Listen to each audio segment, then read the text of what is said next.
Good morning all of you.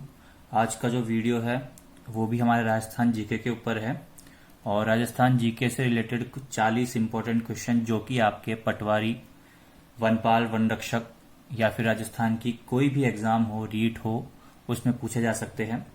तो अगर आपको वीडियो पसंद आता है तो उसको लाइक कर दीजिएगा, शेयर कर दीजिएगा और चैनल को सब्सक्राइब कर दीजिएगा, जिससे कि आपको आगे वीडियो मिलती रहे। और अपन जल्द ही 1 या 2 दिन बाद जो है आपको एक साइंस की वीडियो मिलेगी और फिर अपन मैथ्स का भी एक टॉपिक पढ़ेंगे, वनपाल, रीट जो भी आपका एग्जाम है उसके लिए। तो अपन स्टार्ट करते हैं। आज का अपना जीके का पहला क्वेश्चन है कि कामड़िया पंथ की स्थापना किसने की थी। तो जो कामड़िया पंथ था उसकी जो स्थापना है वो रामदेव जी ने की थी और रामदेव जी का जन्म बाड़मेर जिले में कामेश्वर नामक जगह में हुआ था। ठीक है, आप कॉपी पेन लेके लिख लीजिएगा कि जो कामड़िया पंथ है उसकी स्थापना रामदेव जी ने की थी। ठीक है, नेक्स्ट प्रश्न संख्या 2 है कि शाहबाद दुर्ग कहाँ स्थित है।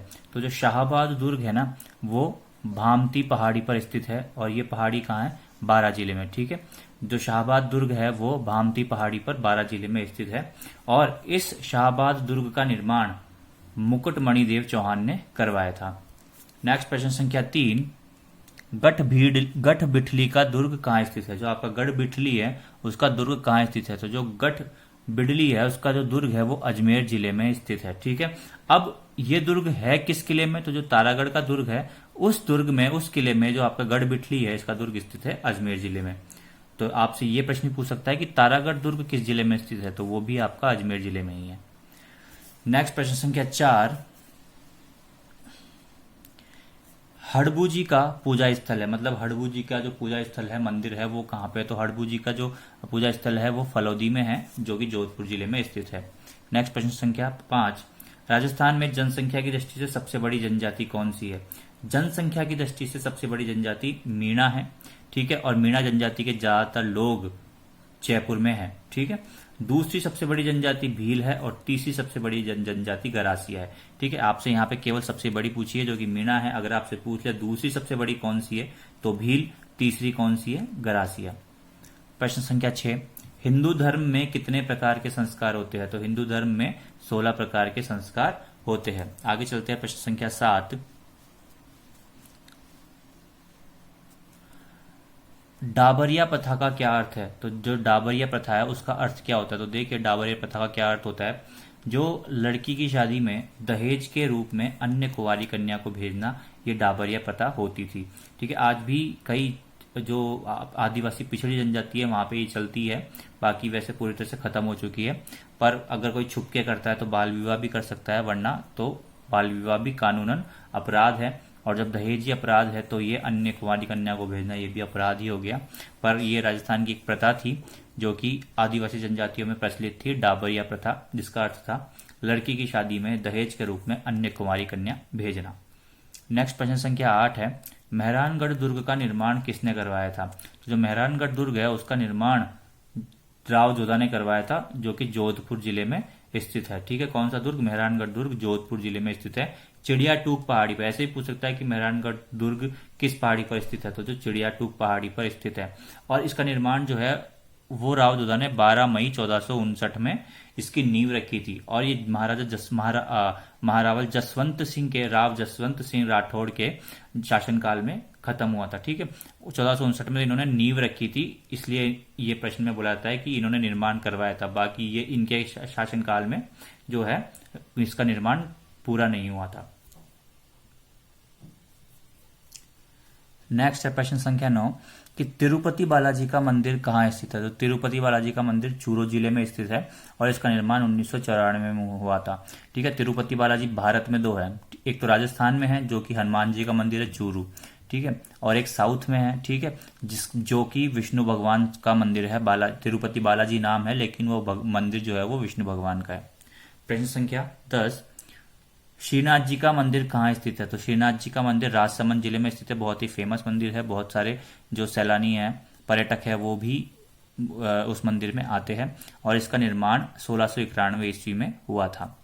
नेक्स्ट प्रश्न संख्या 11, महाराणा सांगा की छतरी कहाँ स्थित है। तो महाराणा सांगा की छतरी मांडलगढ़ जो कि भीलवाड़ा जिले में है वहां पर स्थित है। महाराणा सांगा जिन्होंने 2 इंपॉर्टेंट युद्ध किए थे, खातौली और खानवा का युद्ध, याद रखना, ठीक है, वो बताए हुए आपको दोनों युद्ध। नेक्स्ट प्रश्न संख्या 12, पुष्कर मेला भरता है, तो पुष्कर का जो मेला है वो कब भरता है? तो पुष्कर का मेला कार्तिक की पूर्णिमा को भरता है, याद रखना, ये मेला कब भरता है, बहुत इंपॉर्टेंट प्रश्न है, ये पूछ सकता है आपसे, क्या पूछ सकता है कि पुष्कर का मेला कब भरता है। जब मेले पढ़ेंगे तो उसके कई मेलों के बारे में, उनकी तारीख वगैरह सब पढ़ेंगे। तो जो पुष्कर का मेला है वो कार्तिक पूर्णिमा को भरता है, और राजस्थान का सबसे रंगीन मेला बोलते हैं इसको, और इसे पशु मेला के नाम से भी जाना जाता है, ठीक है। और पशु मेला जो है वो नागौर में भी भरता है और अजमेर में भी भरता है, पर वो ऑप्शन के हिसाब से आपको देखना पड़ेगा। अगर ऑप्शन में अजमेर और नागौर दोनों दे रखे तो अजमेर को टिक करना है, और अजमेर के अलावा बाकी अदर नागौर दे रखा है किसी दूसरे डिस्ट्रिक्ट के साथ, तो आपको नागौर टिक करना है। नेक्स्ट है प्रश्न संख्या 13, रानी सती का मेला भरता है, ठीक है। रानी सती जो कि झुंझुनू में है, आपको पता ही है, बहुत इंपॉर्टेंट है रानी सती का, ठीक है। इनका मेला जो है झुंझुनू में भरता है, और इनका मेला भरता कब है? जो भाद्रपद कृष्ण अमावस्या को इनका मेला भरता है, याद रखिएगा, भाद्रपद कृष्ण अमावस्या को रानी सती का मेला झुंझुनू जिले में भरता है। नेक्स्ट प्रश्न संख्या 14, कि सीताबाड़ी का मेला लगता है, जो सीताबाड़ी है इनका मेला कहाँ लगता है? तो ये 12 जिले में लगता है, और ज्येष्ठ अमावस्या को लगता है, जो जेठ की अमावस्या होती है उसको 12 जिले में सीताबाड़ी का मेला लगता है। नेक्स्ट आपसे इसी से रिलेटेड एक प्रश्न और पूछ सकता है कि सहरिया जनजाति का कुंभ किसे कहते हैं? तो सीताबाड़ी को ही सहरिया जनजाति का कुंभ कहते हैं, और जो भीलों का कुंभ है वो रामेश्वर घाट को कहते हैं, मीणों का प्रयागराज जो कि सवाई माधोपुर में स्थित है, और भीलों का जो है उसे बेणेश्वर धाम में जो है उन्हें कुंभ कहा जाता है, भीलों का। नेक्स्ट प्रश्न संख्या 15, रेवड़ किसे कहा जाता है? जो रेवड़ जो है वो पशुओं के झुंड को कहा जाता है राजस्थान में। रेवड़ एक पशुओं का झुंड होता है, तो उसको इस तरह से कहते हैं कि देखो ये रेवड़ जा रहा है। नेक्स्ट प्रश्न संख्या 16, सितार का आविष्कार किसने किया था? जो सितार होती है वाद्य यंत्र, उसका आविष्कार अमीर खुसरो ने किया था, बहुत इंपॉर्टेंट है। प्रश्न संख्या 17, वल्लभ संप्रदाय के संस्थापक कौन थे? तो वल्लभ संप्रदाय के में इसमें नाम में आ गया, वल्लभाचार्य जी जो थे इसके संप्रदाय थे, और इसकी जो प्रधान पीठ है, प्रधान गद्दी है, वो नाथ द्वारा में स्थित है, और नाथ द्वारा जो है वो राजसमंद जिले में स्थित है।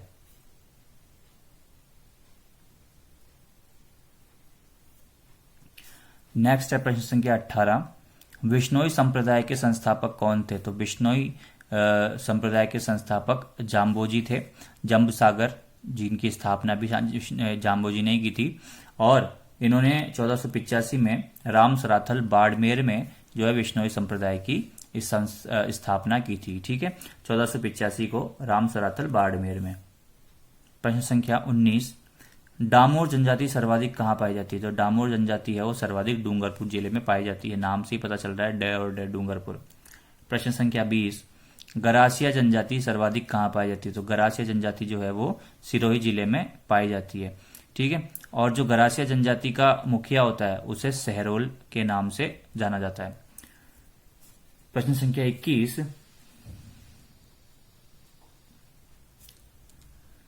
राजस्थान को भौगोलिक रूप से कितने भागों में बांटा गया है? राजस्थान को भौगोलिक रूप से 4 भागों में बांटा गया है, और उन चारों के नाम भी कभी कभार पूछ लेता है। तो यह है मरुस्थलीय प्रदेश, एक मरुस्थल का प्रदेश, पूर्वी मैदानी प्रदेश, पूर्व का मैदानी प्रदेश जहां पे हम रहते हैं, हाड़ौती का पठार, ठीक है, और अरावली पर्वतमाला या प्रदेश। तो मरुस्थलीय मतलब रेगिस्तान, जोधपुर, जैसलमेर वगैरह। पूर्वी मैदानी प्रदेश मतलब जो जयपुर हो गया आपका, इधर से अजमेर हो गया, और हाड़ौती के पठार में हाड़ौती जिले में जो भी कोटा, बारा, बूंदी, ठीक है, सवाई माधोपुर पूर्वी में आता है, और अरावली में अरावली जो पर्वतमाला है या उसके आसपास के जो जिले हैं उन्हें माना जाता है। नेक्स्ट है प्रश्न संख्या 22, मरुस्थल का प्रवेश द्वार कहा जाता है। मरुस्थल का जो प्रवेश द्वार है वो जोधपुर को कहा जाता है, जैसलमेर टिक मत करके आ जाना, ठीक है। जो मरुस्थल है उसका प्रवेश द्वार जोधपुर को कहा जाता है, और राजस्थान के 12 जिलों में मरुस्थल पाया जाता है।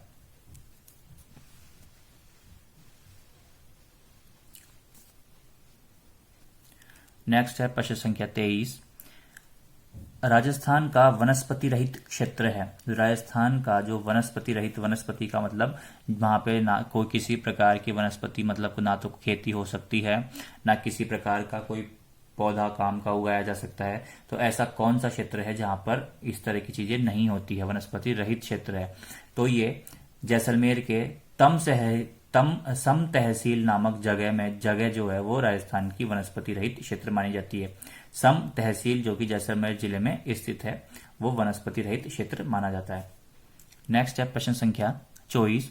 अरावली पर्वतमाला की कुल लंबाई है। देखिए अब यहां से दो प्रश्न बनते हैं। तो अरावली पर्वतमाला की जो कुल लंबाई है वो 692 किलोमीटर है, ठीक है। और अगर इस तरह से पूछ ले कि अरावली पर्वतमाला की राजस्थान में कुल लंबाई है, तो राजस्थान में जो है अरावली पर्वतमाला 550 किलोमीटर लंबा है, ठीक है, और राजस्थान के 13 जिलों से होकर जाता है।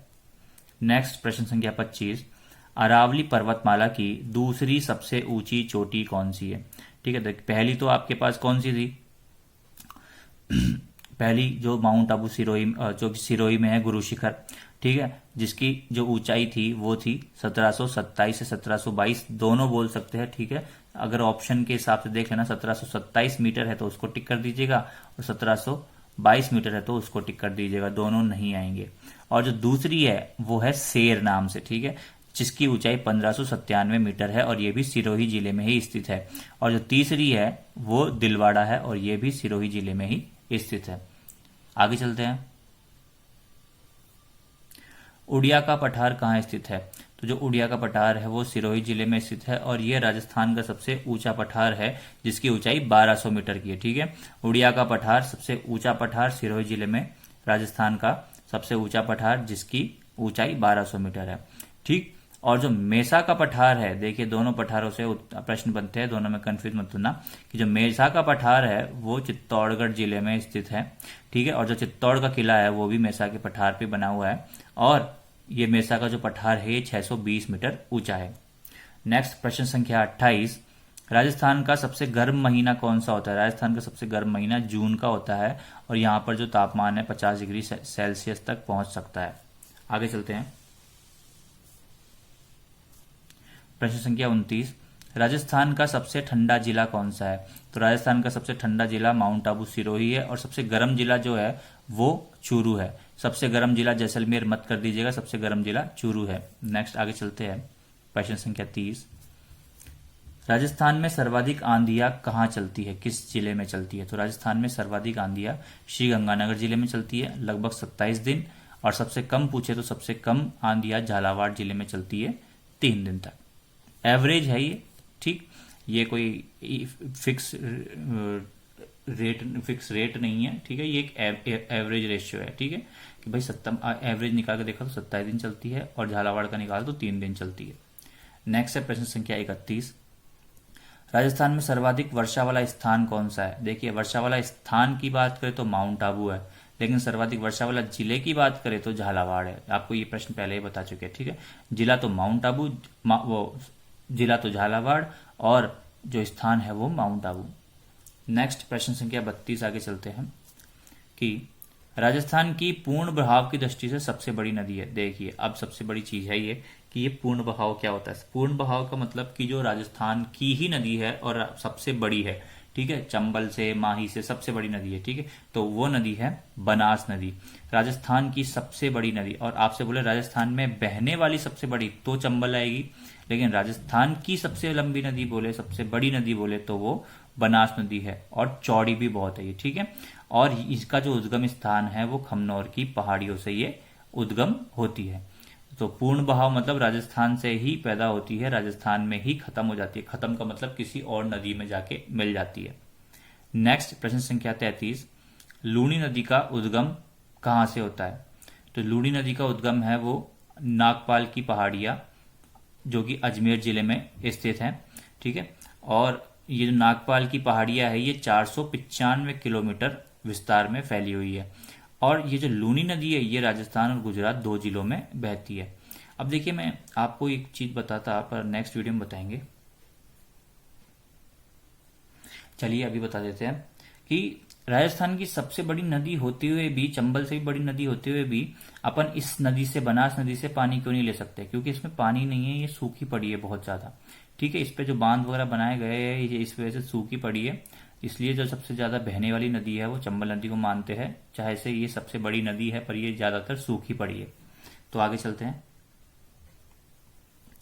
नेक्स्ट है प्रश्न संख्या 34 कि दक्षिण की गंगा के नाम से किस नदी को जाना जाता है। राजस्थान में जो दक्षिण की गंगा है उसे माही नदी को जाना जाता है, ठीक है, और जिसकी जो लंबाई है वो 576 किलोमीटर है। अब आपसे इस तरह से भी पूछ सकता है कि कर्क रेखा को 2 बार काटने वाली नदी कौन सी है, तो वो भी माही नदी है। आगे चलते हैं प्रश्न संख्या 35 राजस्थान की मीठे पानी की सबसे बड़ी झील कौन सी है। तो राजस्थान की मीठे पानी की सबसे बड़ी झील जैसमंद झील है उदयपुर जिले में, और दूसरी राजसमंद है, ठीक है। और अगर आपसे पूछे कि खारे पानी की कौन है, तो एशिया जो राजस्थान की सबसे बड़ी खारे पानी की झील वो कौन सी है, तो वो है आपकी सांबर झील। और राजस्थान की नहीं है, पूरे एशिया की सबसे बड़ी मीठे पानी की झील है। आगे चलते हैं प्रश्न संख्या 36